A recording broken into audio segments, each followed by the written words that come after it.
গোয়েন্দা সংস্থা র আমার ভাইকে বাঁচতে দেবে না। এবং এই প্রসঙ্গে আল জাজিরার অনুসন্ধানী সাংবাদিক জুলকার নাইন স্যার বলেছেন, পার্শ্ববর্তী রাষ্ট্রের গোয়েন্দা সংস্থা গত কয়েক মাসে অন্তত ৮০ জন সুব্রত বাইরের মতো আততায়ীকে দেশের বিভিন্ন পয়েন্ট দিয়ে অনুপ্রবেশ করিয়েছে। নির্বাচন ঘিরে ভারতকে কোনো নীল নকশা করছে? দেখেন, নীল নকশা করছে কি করছে না, হাদির বোন যতটা সহজে বলতে পারতেছে, জুলকার নাইন সাহেব যেভাবে বলতেছেন, আমি এভাবে বলতে পারবো না, আমি অত জ্ঞানী না। কারণ কিছু একটা নীল নকশা আঁকতেছে আর এটা সব বুঝে ফেলেছে। ভাই, বিষয়টা তো সহজ না রে ভাই। ঘটনার প্রেক্ষিতে আপনাকে আলোচনা করতে হবে। আমি আপনাকে ২-৩টা ঘটনা বলি, তাহলে আপনি বুঝবেন। দেখেন, যখন হাদির একটা ভিডিও আমি দেখলাম, মানে আমি যা দেখবো তার প্রেক্ষিতে আলোচনা করব। একটা ভিডিও দেখলাম যে উনি যখন গুলিবিদ্ধ হয়েছেন, একদম রিক্সায় করে ওনাকে হাসপাতালে নিয়ে যাওয়া হচ্ছে, তখন একজন লোক লাইভ ভিডিও করতেছে ফেসবুকে। সেখানে সে কী বলতেছে, তার একটা কথাই খুব বারবার সে বলতেছে যে ঢাকা ৮-এর প্রার্থী হওয়ার কারণে হাদি ভাইকে গুলি করা হয়েছে। আচ্ছা, আপনি বলেন, আপনার পাশে একজন লোক গুলিবিদ্ধ, মাথাটা ঢেকে রাখা হয়েছে, তখন আপনি কি কারণে গুলিবিদ্ধ, ও কেমনি বুঝলো? এবং হামলাকারী নিশ্চয়ই কোনো কারণ বলে যায়নি। কারণ বলে যায়নি, তার সঙ্গে আলোচনা হয়নি। ও কি করে বুঝলো যে ঢাকা ৮-এর প্রার্থী হওয়ার কারণে তাকে সে ক্রমাগত বলছে? আপনি ভিডিও চাইলে আমি আপনি দিতে পারবো। এই ভিডিও আমি নিজে দেখেছি, অনেকে দেখেছি, আমার কাছে একদম পাঠিয়েছে, যেহেতু ভিডিওটা আমি দেখলাম। এবং সে অন্তত পক্ষে ৫ থেকে ৬ বার বলছে যে ঢাকা ৮-এর প্রার্থী হওয়ার কারণে হাদি ভাইকে গুলি করেছে। এই লোকটা কে? এই লোকটাকে আপনি ধরতে হবে, জিজ্ঞাসা করতে, ভাই তুমি কি করে বুঝলা যে ঢাকা ৮-এর জন্য হয়েছে? ১ নাম্বার। তা না হলে তুমি কেন এটা প্রচার করছো? এই প্রচার করে তোমার লাভ কি? ১ নম্বর। ২ নম্বর কথা হলো, মির্জা আব্বাস ওনাকে দেখতে ওখানে গেলেন হাসপাতালে, ওখানে ওনাকে হেনস্থা করা হয়েছে মোটামুটি। সঙ্গে সঙ্গে আমেরিকা থেকে ইলিয়াস হোসেন একটা পোস্ট দিল। সেই পোস্টে উনি কী লিখলেন, হসপিটালে মির্জা চাঁদার উপস্থিতি ভালোভাবে না নেওয়ারই কথা। মির্জা চাঁদার, মির্জা আব্বাস মানে কিন্তু মির্জা চাঁদা, মানে উনি চাঁদাবাজ হিসেবে তাকে আখ্যায়িত করছেন। উপস্থিতি ভালোভাবে না নেওয়ারই কথা বললেন। তার ঠিক ঘণ্টাখানেক পরে উনি আরেকটা পোস্ট দিলেন ফেসবুকে। সেই পোস্টটা এখনও আছে। ওখানে লেখছে, চান্দা আব্বাসকে হাদির মামলার ১ নম্বর আসামি করা হোক। ঠিক আছে, চান্দা আব্বাসকে হাদির মামলার ১ নম্বর আসামি করা হোক। কে লেখলো? ইলিয়াস হোসেন। চেষ্টা করা হচ্ছে। অবশ্যই। মূল ঘটনা কি? মূল ঘটনাটা হলো হাদির কিন্তু জীবন যাচ্ছে, হাদি কিন্তু জীবন মৃত্যুর সন্ধিক্ষণে। আর এই ঘটনাকে কেন্দ্র করে কিছু লোক তাদের মতলবী ব্যবসা করতেছে। এবং যে কথাটা মোশাররফ ভাই একটু আগে বললেন যে সে হলো একটা এখানে মানে বলির পাঠা আছে না, হাদি এখানে বলির পাঠা হয়ে গেছে। সিম্পল। হাদি ভারতীয় আগ্রাসনবাদের বিরুদ্ধে দীর্ঘদিন ধরে বলতেছে। এটা কি নতুন বলছে? নতুন বলে নাই, বরং গত কয়েকদিন ধরে সে কম বলতেছে। কারণ এখন সে নির্বাচনী প্রচারণে ব্যস্ত। এখন সে কিন্তু আগের মতো তো অ্যাগ্রেসিভ না। হাদি কিন্তু, আমি আপনাকে বলি, হাদির সঙ্গে আমার পার্সোনাল রিলেশন খুব ভালো ছিল, খুবই ভালো, এবং আমি তাকে পছন্দ করি। কি কারণে করি সেটাও বলি। এই ইয়ের যে মুখগুলি আছে, আন্দোলনের যে মুখগুলি আছে, সেই মুখগুলির মধ্যে আমার কাছে মনে হইতো, আমি হাদিকে মনে করতাম, আমি মনে করে ভুল হইতে পারে ভাই, আমি মনে করতাম সে হলো একমাত্র ব্যক্তি আমার দেখা এই পুরো গ্রুপের মধ্যে যে নাকি ফিনান্সিয়ালি অনেস্ট ছিল। বাদ বাকি সবার নামে আমি কিন্তু কম বেশি আমার কাছে কিন্তু সব তথ্য আসে, অনেকে আমার কাছে তথ্য পাঠায়। আমি হাদির নামে কোনো তথ্য পাই নাই। যখন না পেয়েছি আমি জিজ্ঞাসা করেছি অনেককে যে ভাই হাদি কি কিছু খায়টায়?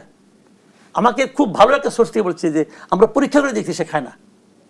আমার হাদির প্রতি দুর্বলতার এলো মূল কারণ, সে ফিনান্সিয়ালি ছিল অনেস্ট। আমি যতটুকু জানি, এর বাইরেও থাকতে আমার যারার বাইরে অনেক থাকতে পারে, তাকে আমি পছন্দ করি। কিন্তু যারা তাকে নিয়ে বাণিজ্যগুলি করতেছে, এই এক একটা আরেকটার চেয়ে বড় করাপ্ট। পিনাকি ভট্টাচার্য হাদির এই ঘটনার পরপরই সে প্রথমে একটা পোস্ট দিয়েছে। সেই পোস্টের মধ্যে লিখতেছে যে কয়েকজন নাম দিচ্ছে, যে এরা কয়েকজন সাংবাদিক, এই নাম বলি, আনিস আলমগীর, আব্দুল নূর তুষার, হ্যাঁ, মাসুদ কামাল আছে, আমিও আছি এখানে। আপনারা নাকি আওয়ামী বয়ান তৈরি করতেছি, আর তখন হাদিকে মরতে হচ্ছে। মানে হাদির মৃত্যুর জন্য আমরা দায়ী। মানে সবাই যার যার ধান্দা এখানে ফুলফিল করার চেষ্টা করতেছে। মির্জা আব্বাসকে দায়ী করেছে ইলিয়াস হোসেন, লেনদেন কিছু করতে চায় আর কি, বলে আমি তুমি আমার টাকা দাও, তোমার নাম আর কমুনা, এটা হইতে পারে। পিনাকি বলতেছে মাসুদ কামাল তুমি আমায় না কিছু বলো না, বলে তোমার নামে আবার বলবো আমি। মানে একটা প্যাথেটিক ঘটনাকে, একটা মর্মান্তিক ঘটনাকে নিয়ে তারা বাণিজ্য করতেছে সবাই। ওই যে বলছে ঢাকা ৮-এর নির্বাচনে প্রার্থী হওয়ার কারণে হাদি ভাইকে মারা হলো, বাণিজ্য এটা হলো ওর ধান্দা, সেখানে ফুলফিল করতেছে। একটা মানুষের জীবন যায় আর সবাই এখানে যার যার মতো মতলব করে। এইটা হলো কি আমাদের সবচেয়ে দুর্ভাগ্য। আবার দেখেন এখানে আমি এটা নয় বললাম এরা সব জ্ঞানী লোক, গ্রামে কি হয়েছে, হাদিকে দেখা যায় তার বাবা মা চলে আসছে, চোর দিয়ে চুরি করছে ওই বাড়িতে। মানে সব মতলব, কি শহর কি গ্রাম, কি শিক্ষিত কি অশিক্ষিত, আমাদের মনে রক্তের মধ্যে মনে হয় মানে এই মতলববাজি ঢুকে গেছে। তো এটা ভালো না, এটা ভালো না। ধন্যবাদ জানাচ্ছি জনাব মাসুদ কামাল। মোশাররফ আহমেদ ঠাকুর, ইসি আব্দুর রহমানুল মাসুদ বলেছেন ইনকিলাব মঞ্চের মুখপাত্র ওসমান হাদির উপর হামলা আসন্ন জাতীয় নির্বাচনে বড় কোনো প্রভাব ফেলবে না। কিন্তু আমরা আইন শৃঙ্খলা পরিস্থিতির যে বাস্তবতা দেখছি, চলতি বছর জানুয়ারি থেকে নভেম্বর পর্যন্ত দেশে 230 জনের বেশি গুলিবিদ্ধ হয়েছে, এতে 80 জনের বেশি নিহত হয়েছে। মানবাধিকার সংগঠন হিউম্যান রাইটস সাপোর্ট সোসাইটির প্রতিবেদনে এমন তথ্য উঠে এসেছে। নির্বাচন পরবর্তী বা পূর্ববর্তী সময়ের যে আমরা পরিস্থিতি যদি আমরা ধরি, সেটি আসলে কিভাবে মোকাবেলা করবে? ধন্যবাদ আপনাকে। আমি আপনাকে বলি যে প্রত্যেকটা জীবনই তো গুরুত্বপূর্ণ। জীবন, আমরা বিশ্বাস করি আমাদের ধর্মের জীবন একবারই আসে।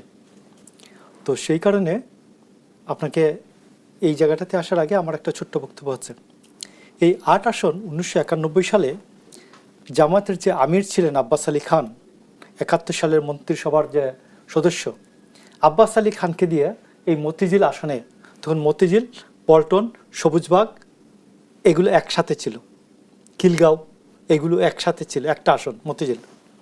তো এই মতিঝিল আসনে তারা আমির আব্বাস আলী খানকে ক্যান্ডিডেট করেন। কী কারণে?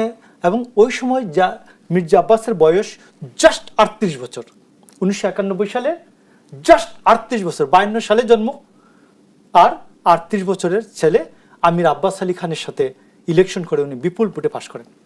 তো এই জন্য আমি আপনি বলছি যে এইখানে যে আমরা বিষয়টা দেখি যে এখানে কারা খেলছে, খেলার মধ্য দিয়ে বলে যে ভাই তো মারা গেল, এতে কি আসে যায়, কান্না করি কেন? কান্না করি হচ্ছে জম যে বাড়ি চিনল। গুপ্ত হত্যার যে একটা দ্বার উন্মোচন হলো, একটা উদ্বোধনী হয়ে গেল গতকালকে, এটা রিয়েলি আমাদের জন্য একটা দুঃসংবাদ।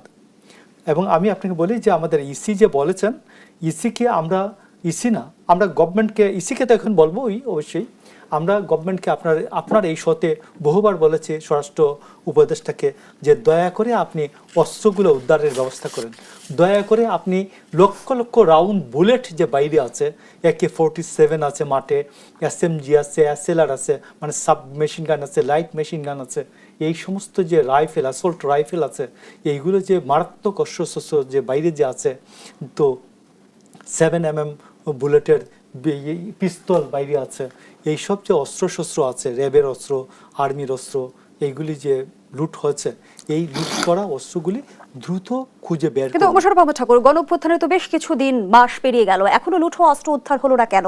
এখানে আসলে দায় আসলে কার? আমি সেই প্রশ্নটি আপনার কাছে রেখে যাচ্ছি। সরকারের কোনো উদাসীনতা দেখেন কিনা? বা জ্যোতি বসুর বিখ্যাত উক্তি যে পশ্চিম বাংলায় আপনার দাঙ্গা হয় না কেন, সাম্প্রদায়িক দাঙ্গা হয় না কেন? জ্যোতি বসু বলতেন, জ্যোতি বসুর সরকার দাঙ্গা চায় না, এই জন্য হয় না। তো সরকার চায় না, এই জন্য অস্ত্র উদ্ধার হয় নাই। সরকার অস্ত্র উদ্ধার দায়িত্ব মাসুদ কামাল বা আমার না, আপনারও না।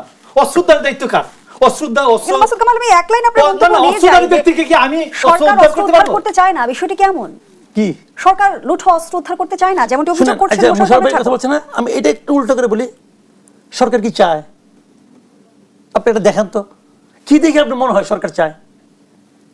এটা আপনি বলেন না ভাইয়া, শেষ, কমপ্লিট। যদি সরকার শুনে বলি, সরকার হলো দেশের, মানে যদি আমি খুব সোজা বাংলায় বলি, সরকার হলো সবচেয়ে বড় মাস্তান। কারণ সরকারের হাতে পুলিশ আছে, সরকারের হাতে র্যাব আছে, আর্মি আছে, সরকারের হাতে লাঠি আছে, সরকারের হাতে বন্দুক আছে। এর চেয়ে আর বড় মাস্তান কি? সরকার যখন লাঠি নিয়ে আমার সামনে আসে, আমি লাঠি নিয়ে দাঁড়াতে পাই না, দাঁড়ালে আমার অপরাধ হবে, তার অপরাধ হবে না। কিন্তু যার হাতে এত কিছু আছে, সে যদি চায়, অস্ত্র না, আপনার মাথার উকুন মতো সে উদ্ধার করতে পারবে। মাসুদ কামাল, আমি পাল্টা একটি প্রশ্ন আপনার কাছে রেখেই যেতে চাই, তাহলে সরকারের সদিচ্ছা থাকলেই কি আইন শৃঙ্খলা পরিস্থিতির নিয়ন্ত্রণ আসবে কিনা?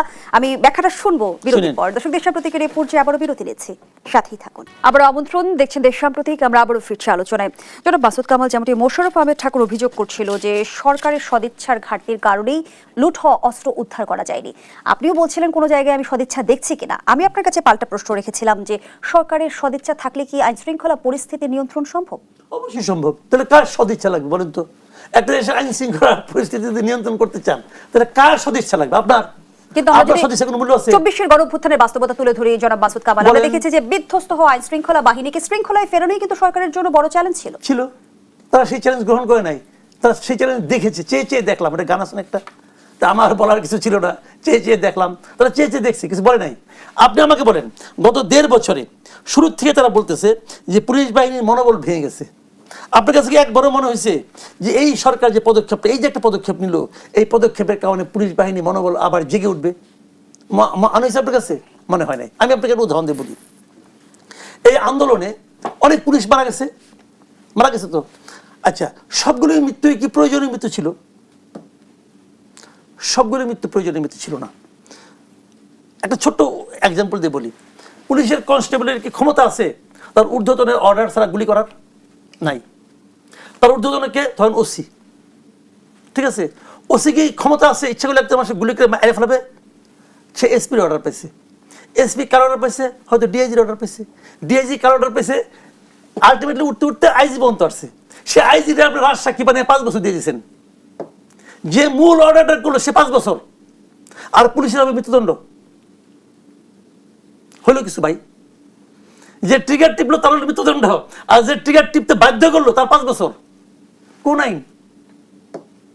এখন যদি সব কনস্টেবল বলে যে আমরাও রাজসাক্ষী হবো, আদালত এদের রাজসাক্ষী বানাবে? বানাবে না। তাহলে এটা কি আইনটা কি, বিচারটা কি হলো বলুন তো আপনি আমাকে। আচ্ছা, আবার উল্টা দিক দিয়ে ধরি, যে পুলিশের বিচার হবে ভাই। আমি তো পুলিশ হত্যার সাজার কথা বলি না, আমি বলছি পুলিশের যে হত্যাগুলি হয়েছিল সেই হত্যাগুলো আপনি বিচার করবেন, বিচার করে দেখবেন যে হ্যাঁ এই পুলিশটা আসলে তার হত্যাটা জরুরি ছিল আন্দোলনের স্বার্থে, তাহলে বিচার হবে না। আর এটা যদি মানে এটা জরুরি ছিল না, তাহলে তার বিচার হবে। আপনি বিচারই করবেন না, ইন্ডেমিনিটি দিয়ে দিবেন। এই দিলেন ইন্ডেমিনিটি একটু পরে কথা বলি। আপনি আমাকে বলেন, এই পুলিশের মধ্যে যারা মারা গেছে তাদের একটা ফ্যামিলি নাই, তার বউ আছে না, বাচ্চা আছে না, তারা এই দেশের নাগরিক না? বলেন, ওই নাগরিকটা যেটা আপনি কি করলেন? ওই নাগরিকটা কোথায় জাস্টিসটা পেল বলেন আপনি? কোথায় পেল জাস্টিস? থানা লুট হয়েছে, থানায় আগুন ধরাই দিচ্ছেন, পুলিশ মারা গেছে। সাভারে মানুষকে মারছে পুলিশ, আগুন দিয়ে মারছে, অবশ্যই অপরাধ, বিচার হবে। কিন্তু যে থানা লুট এবং যেখানে পুলিশে কোনো গুলি করলো না, ঢাকা ছাড়া ঢাকার বাইরে কোনো জেলা শহরে পুলিশের সঙ্গে কোনো সংঘাত হয় নাই, আপনি পুলিশ দিলেন আগুন দিয়া। আমার কথা হলো আমি বলছি না আপনি এটা করতে, আমি যে পুলিশের প্রতি ন্যায় বিচার প্রতিষ্ঠিত হয় নাই। না হওয়ার কারণে কি হয়েছে? আমি দেখলাম যে আমার সহকর্মী মারা গেছে, তার কোনো বিচার হচ্ছে না, তার ফ্যামিলি লেখাপড়া, বাচ্চা কাচ্চা লেখাপড়া বন্ধ হয়ে গেছে, তার ওয়াইফ রাস্তায় ফ্যাফে করে ঘুরতেছে, আর আমাকে বলতেছেন যে তুমি আইন শৃঙ্খলা রক্ষা করো। আমি কি সেই আগ্রহটা পাবো?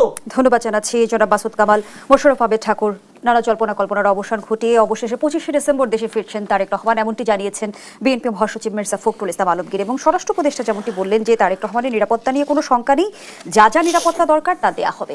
এবার বিএনপি আশ্বস্ত হতে পারবে কি? শুনুন, কয়েকদিন আগে যখন তারেক রহমান আসাটা খুব প্রয়োজন ছিল তার মায়ের সংকটাপন্ন অবস্থা নিয়ে, তখন স্বরাষ্ট্রমন্ত্রী বলেন আমরা তো সবাইকে আমরা নিরাপত্তা দেই, অন্য 10 জন যেমন নিরাপত্তা পাবেন তিনিও পাবেন। তো উসমান হাদির কি হলো? নিরাপত্তা দিছে। উসমান হাদির নিরাপত্তা কোথায় দিলা বাবজান? বললো অন্য 10 জন নিরাপত্তা জবাব দিই, তারেক রহমানের নিরাপত্তা এমনি দিব, তো উসমান হাদির নিরাপত্তা তো দিলা না তুমি। তো আমার কথাটা হচ্ছে যে এইগুলি রাষ্ট্র চালানোটা কতগুলো কনভিকশনের বিষয়, বিশ্বাসের বিষয় এবং বুকে সাহস, দায়িত্বের সাথে দায় নেওয়ার প্রশ্ন। এই সরকার দায়িত্বের সাথে দায় নিতে চায় না, যার জন্য এসপিদেরকে দেখবেন আপনি, সে এসপি বদলি করছে কি দিয়ে? লটারি করে এসপি। তো আমার কথা হলো, প্রথম যে লটারিটা তো জেলার জন্য করলা, নামগুলি কে বাছাই করে লটারির বাক্সে ফলাইলো।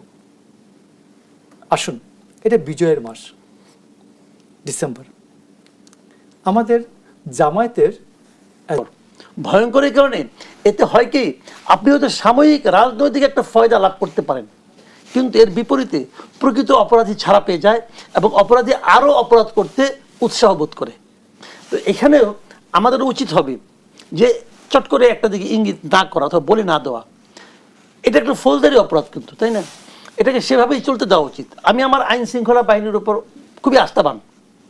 যদি যারা চায় অথবা যদি তাদেরকে বাধা দেওয়া না হয়, আমাদের আইন শৃঙ্খলা বাহিনী অনেক কিছু করতে পারে। আমি একটা এক্সাম্পল দিয়ে বলি আপনাকে। মোহাম্মদপুরে মা মেয়ে মারা গেল না একটা গৃহকর্মীর হাতে, সে গৃহকর্মীর নাম কি তাও কেউ জানে না। প্রথমে বলা হলো আয়েশা, পরে জানা গেল বলা হচ্ছিল যে কোনো ফুটপ্রিন্টও রেখে যায়নি হত্যাকারী। তার কোথাও কোনো প্রিন্ট ছিল না, তার চেহারা কেউ দেখে নাই। সে আসার সময় ঘুমটাকে দিয়ে ই পরে আসে, অন্য ঘরে যায়, তার চেহারায় কোনো বর্ণনা কেউ দিতে পারছিল না, তার কোথায় বাড়ি তাও কেউ জানে না, কোনো ছবি কেউ দেখাতে পারছে না। সেই মহিলাকে 2 দিনের মাথায় পুলিশ ধরে ফেলেছে না, 2 দিন লাগছে মাত্র, পারছে তো। তো এরকম, এবং সে তো কোনো বিখ্যাত ব্যক্তিও না। এখানে মোটামুটি একটা ধারণা তারা পেয়েছে, একটা গাড়ি নিয়ে আসছে, সেই গাড়ির একটা নাম্বারও পাওয়া গেছে, ঠিক আছে, এই গাড়ি নাম্বার কিন্তু পাওয়া গেছে, গাড়ি কোথায়, আর গাড়ি নাম্বার পাওয়া যাবে মানে কি। এবং সন্দেহভাজন হামলাকারীর ইতিমধ্যে তথ্য কিন্তু প্রকাশ করা হয়েছে। ওইটা বাদ দেন আপনি, ওইটা না হয়, ওইটা নাও হইতে পারে, হেলমেট পরা ছিল সে, আপনার you are not sure, but গাড়িটা তো শিওর। তাহলে গাড়ি ধরলেই হয়, এই গাড়ি মালিককে, ওই সময় গাড়িটা কার কাছে ছিল তাকে ধরলেই হয়, তোমার পেছনে কে ছিল, খুব ইজি। কিন্তু আমি একেবারে নিশ্চিত, যদি তাকে বাধা দেওয়া না হয় পুলিশকে, তাহলে এই পুলিশ আজকে থেকে কালকের মধ্যে অপরাধীকে ধরে ফেলবে, আপনি শিওর থাকেন। আর যদি আজকে থেকে কালকের মধ্যে ধরা না পড়ে, আমার সন্দেহ থাকবে যে কোনো না কোনো মহল থেকে তাকে বাধা দেওয়া হয়েছে, এটাকে অন্যদিকে ঘুরিয়ে দেওয়ার চেষ্টা হচ্ছে। দেখেন কতগুলি পয়েন্ট আমি আপনাকে বলি। সেটা হলো, যাকে এখন মতো সন্দেহ করা হচ্ছে, ফয়সল নামে যে ছেলেটাকে, দাউদ খান নাকি যেন নাম, ফয়সল বিরাট নাম, এই ছেলেটা কিন্তু আমরা যতটুকু দেখলাম এ পর্যন্ত, যতটুকু তথ্য পেলাম, সে কিন্তু একটা অস্ত্র মামলায় গ্রেফতার হয়েছিল। এই গত ফেব্রুয়ারি মাসে সে ছাড়াও পাইছে। সে ছাত্রলীগের রাজনীতির সঙ্গে জড়িত, সে ছাত্রলীগের কোনো একটা ছাত্রলীগের সেন্ট্রাল কমিটির ছিল। তার মানে ছাত্রলীগের একটা লোক, যে সংগঠনকে আপনি নিষিদ্ধ করছেন, যার ইউনিয়ন কমিটির একটা লোককে পাইলে আপনি পিটান, তো সেই ছেলেকে অস্ত্র মামলা র্যাবের হাতে ধরা পড়ার পরেও হাইকোর্ট থেকে উচ্চ আদালতে তারা আপনি জামিন নেওয়ালেন কেন? কিন্তু কেন হয়েছে? মাসুদ কামাল, আমরা তো দেখছি যে বর্তমান নাজুক আইন শৃঙ্খলা পরিস্থিতিতেও কিন্তু শীর্ষ সন্ত্রাসীরা জামিনে মুক্ত হয়ে যাচ্ছে। একই কথা হলো, এটাও সে একই কথা। তো তাকে তো আপনি মুক্ত করে দিলেন, খোঁজ দিয়ে দেখেন তো তাকে মুক্ত করার ক্ষেত্রে আইনজীবী কে ছিল, খোঁজ দিয়ে দেখেন আপনি, দেখবেন যে হয় বিএনপির কেউ ছিল অথবা জামাতের কেউ ছিল। এরাই এখন আদালতগুলিতে জামাত বিএনপির উকিল না হলে কাজ হয় না, এটা একদম ধ্রুব সত্য কথা। যে কেউ যদি আওয়ামী লীগে কেউ বিপদে পড়ে জামাত বিএনপির উকিল খুঁজে। আর এই ক্ষেত্রে খুব ইম্পর্টেন্ট কিছু নাম আছে, যাকে নাম বলে উচ্চারণ করলাম না, তো সবাই এদেরকে জানে। সেরকমই কেউ একজন ছিল এই মামলাতেও। তাকে জিজ্ঞাসা করেন, ভাই আপনি এর মামলা কত টাকার বিনিময়ে লড়ছেন, আপনার নীতি আদর্শ কোথায় গেল, তখন কেউ কিছু বলবে না। যাও, তারপরে দেখেন, তারপরে আইনটা দেখেন, ছাত্রলীগের একটা লোক, চিহ্নিত লোক, অস্ত্র মামলায় ধরা পড়ছিল, তাকে দেখা গেল আবার হাদির সঙ্গে, হাদির প্রোগ্রামে, হাদির ইনকলাব মঞ্চের যে অফিস, সেখানে তার পাশে সে লোকটা বসে আছে। আবার একটা ছবি দেখলাম সাদিক কায়েমের সঙ্গে সে হাসাহাসি করতেছে। আর ওই ছবিটা কি ফেক কিনা আমি বলতে পারবো না, কিন্তু এই হাদির সঙ্গে এটা শিওর, কারণ ওটা ভিডিও দেখছি আমি। তো এখন এই বিষয়গুলি কি, আবার এটাকে নিয়ে কিন্তু অনেকে রাজনীতিও করতেছে। এই বেচারা হাদির জীবন যায়, এদিকে রাজনীতি করে।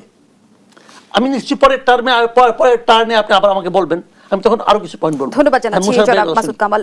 মোশাররফ আহমেদ ঠাকুর, ওসমান হাদির উপরে যে হামলা করা হলো, এটাকে কিন্তু যেমনটি মাসুদ কামাল বলছিল যে সেটি নিয়ে এক ধরনের রাজনীতি শুরু হয়ে গেছে। আমরা কিন্তু অভিযোগ পাল্টা অভিযোগের এক ধরনের রাজনীতির সংস্কৃতি বহুদিন ধরে আমাদের রাজনৈতিক অঙ্গনে দেখে এসেছি।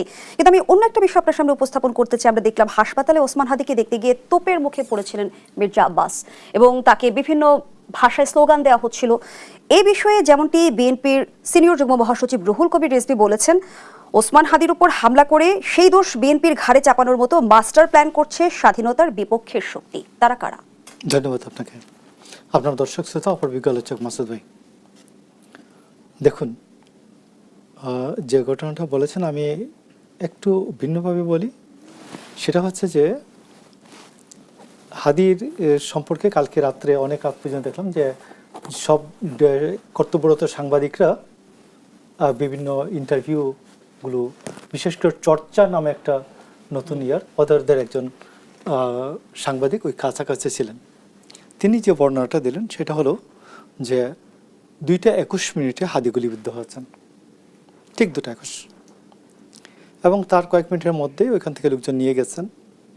আর 2:30 আপনি দেখবেন ফেসবুকে স্ট্যাটাস দিয়ে বলা হচ্ছে যে তোমরা সবাই বুলডোজার নিয়ে এগিয়ে চলো শাহজাহানপুরের একটা বাড়ির দিকে। 2:30, 8 মিনিটের মাথায়। এখন আপনি যে নামটা বললেন মির্জা আব্বাস, তার যে টুকুন অর্থনৈতিক সামর্থ্য আছে, তিনি গুলশান, বাড়িদারার যে কোনো এক জায়গায় একটা 1 বিঘা জায়গার উপর বাড়িতে থাকার মতো তার অর্থনৈতিক অবস্থা হচ্ছে, আল্লাহ তাকে দিয়েছেন। কিন্তু তিনি একজন জনপ্রতিনিধি হিসাবে বা জনগণের কথা চিন্তা করে বা এলাকাবাসীর ছোটবেলার বন্ধু বান্ধবের কথা চিন্তা করে ওই শাহজাহানপুরেই থাকেন, ওই 50 বছর আগে নির্মিত একটা বাড়িতেই থাকেন। ওখানে কোনো শান শৌকতের কিছু নাই। আপনি মাসুদ ভাই, আপনি নিজেও গিয়ে দেখতে পারেন, কোনো শান শৌকতের কিছু নেই, ওই রকমই আছে। গেটটা মিনিমাম 30-40 বছর আগের হবে। তো এখন মির্জা আব্বাস ওইখানে বিএনপি সম্ভাব্য ক্যান্ডিডেট। মির্জা আব্বাস ইলেকশন করেন 1977 সালে। উনি যখন কমিশনার, ঢাকা সিটি কর্পোরেশনের কমিশনার নির্বাচন করেন, তার সাথে ক্যান্ডিডেট ছিলেন 11 জন। একজনের সাথেও দাঙ্গা হাঙ্গামা ঝগড়াঝাটি হয়নি। উনি 91 সালে প্রথম যখন এই যে ইলেকশন করেন, তখন জামায়াতের ভারপ্রাপ্ত আমির আব্বাস আলী খান, মানে 1971 সালে যিনি টিক্কা খানের পরে যে মালিক গভর্নমেন্ট, ডাক্তার মালিক গভর্নর হন, এবং সেই গভর্নরের মন্ত্রিসভায় শিক্ষামন্ত্রী ছিলেন আমির আব্বাস আলী খান, পরবর্তীতে আমির, জামায়াতের ভারপ্রাপ্ত আমির। মুজাফফর হোসেন পল্টু, আওয়ামী লীগের যুগ্ম সাধারণ সম্পাদক, বিখ্যাত নেতা। তো 91 সালেও কারোর সাথে কোনো ঝগড়াঝাটি হয়নি এবং মির্জা আব্বাস জিতেন। তার বয়স তখন 36-37 বছর, 38 বছর বয়স এরকম হবে। এবং 96 সালে তিনি 7ম জাতীয় সংসদ নির্বাচনে হেরে যান। যার সাথে হেরে যান তার সাথে কোনো ঝগড়াঝাটি হয়নি। আবার 2001 সালে তিনি জিতেন। তিনি জিতেও তার প্রতিষ্ঠানে হামলা করেন নাই। 2008 সালে হেরে যান। 2011 সালে হেরে যাওয়ার পরে তার বিজয়ী প্রার্থী মির্জা আব্বাসের বাড়িতে গিয়েছিলেন। সেখানেও মির্জা আব্বাস তাকে সাদরে আমন্ত্রণ জানিয়েছেন, আহ্বান জানিয়েছেন, বসিয়েছেন, গল্প গুজব করেছেন। তো মির্জা আব্বাস এমনি কে কি বলবে, আমি আপনাকে বলি, মির্জা আব্বাস রাজনৈতিক ক্ষেত্রে ওনার এক্সপ্রেশনটা কেমন বক্তৃতার সময়, সেটার চেয়েও মির্জা আব্বাসের কাছে কেউ গিয়ে, কোনো দলের রাজনৈতিক কর্মী তার এলাকার কেউ গিয়ে সাহায্য চেয়েছে, খালি হাতে ফিরে আসছে, এমন নাই। 1 নাম্বার 2, এবং এমন কেউ নাই যে মির্জা আব্বাসকে গিয়ে তার অন্য দলের কোনো কর্মীর বিরুদ্ধে তাকে খেপানো গিয়েছে। তিনি বিভিন্ন প্রতিষ্ঠানের মালিক, তার প্রতিষ্ঠানে বিভিন্ন দলের লোকজনও কাজ করেন। এই ওই দল দেখে চাকরি তো দেন নাই। কিন্তু অভিযোগের বিএনপির দিকে কেন যাচ্ছে, এর পিছনে কোনো বিশেষ উদ্দেশ্য রয়েছে কি? আমার আইডিয়া এখানে, এখন মাসুদ ভাই তো একটা নির্দোষ অবস্থায়, মাসুদ ভাই যে ট্র্যাকে আলোচনাটা ধাবিত করেছেন সেটা একটি রাইট ট্র্যাক, এটা সঠিক ট্র্যাক। এখন আপনি যদি আমাকে বলেন যে আমি আওয়ামী লীগ বা দলীয় ট্র্যাকগুলি যেভাবে হয়, আমি তো মনে করি এখানে হাদি একটা বলির পাঠা, হাদিকে বলির পাঠা বানানো হচ্ছে, এক ডিলে 2-3 পাখি মারার কোনো ব্যবস্থা করা হয়েছে, এবং সেখানে মির্জা আব্বাসকে কলঙ্কিত করে মির্জা আব্বাসকে সরানোর চেষ্টা করা হচ্ছে। এবং আপনাকে আমি বলি যে 2001 সালের পরে আপনি দেখবেন যে বিএনপি এর সাথে আওয়ামী লীগের যখন জোট ছিল, তখন জামায়াত একটা এই ঢাকা সাউথ হয় নাই, তখন অবিভক্ত ঢাকার মধ্যে তারা যে 1 নম্বর যে কমিশনারটা চায়, যে তারা কয়েকটা কমিশনার চেয়েছিল বিএনপির কাছে, তার মধ্যে এই কমিশনারটার নাম হচ্ছে যে পল্টনে বিএনপির অফিস, ওই কমিশনার 36 নম্বর ওয়ার্ড, তখন ওই 36 নম্বর ওয়ার্ডের কমিশনারটা জামাতকে দিতে হবে, এবং যিনি একটা পানির দোকানদার, এবং জামাত নিল এটা ইগো ধরলো সে, এবং সে এটা বিএনপির কাছে আদায় করলো, বুঝছেন? তো আমি আপনাকে বলছি যে জামাতের কাছে এই পল্টনটাকে তারা খুব গুরুত্বপূর্ণ মনে করে, এই আসনটাকে তারা কোনোভাবে চায়। আমরা শুনছিলাম এখানে, আমি তো এখানে টকশো করেছি, এই অ্যাডভোকেট হেলাল নামে একজন উনি বললেন যে আমি ভাই এই যে ঢাকা 8 আসনের ক্যান্ডিডেট। কয়েকদিন আগে শুনলাম যে না, হেলালকে অন্য জায়গা থেকে দেওয়া হবে, উত্তরবঙ্গের কোন আসন থেকে দেওয়া হবে, আর এখানে এমপি ক্যান্ডিডেট হবেন ডাকসুর সাদেক কায়েম। পরে জামায়াতের তরফ থেকে সেটিও জানানো হয়েছে যে আপাতত চূড়ান্ত নয়। তো কোনোটাই তো চূড়ান্ত নয়। মির্জা আব্বাস এটা তো চূড়ান্ত নয়। মির্জা আব্বাস যদি ইলেকশন না করেন, সেখানে অন্য কেউ তো ইলেকশন করতে পারে, তারেক রহমান ইলেকশন করতে পারেন, বা অন্য কেউ ইলেকশন করতে পারেন, বা মির্জা আব্বাসের স্ত্রী ইলেকশন করতে পারেন। মির্জা আব্বাসের ছেলে ইলেকশন করার বয়স হচ্ছে, কিন্তু এই আসন নিয়ে এত টানাটানি কেন মোশাররফ আহমেদ ঠাকুর? এই আসনের আসলে কোনো প্রভাব